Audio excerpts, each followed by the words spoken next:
Hi అండి. ఈ మధ్య కొంతమంది కామెంట్ చేస్తున్నారండి.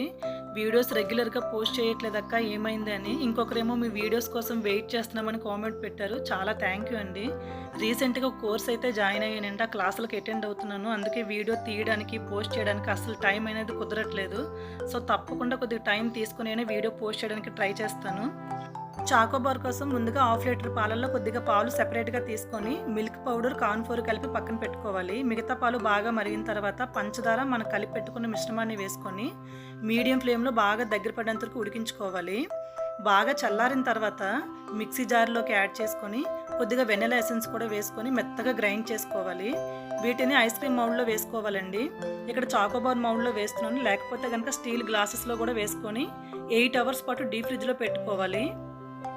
8 అవర్స్ తర్వాత చాక్లెట్ సిరప్‌లో డిప్ చేసుకోవాలండి. కొద్దిగా డిఫరెంట్‌గా కావాలనుకుంటే గనక పల్లీల్ని వేయించుకొని కచ్చాపచ్చాగా దంచి వాటిని కూడా వేసుకొని ఇలా డిప్ చేసుకుంటే గనక కొద్దిగా టేస్ట్ డిఫరెంట్‌గా ఉంటుంది. నచ్చితే గనక లైక్ చేయండి. Thank you for watching.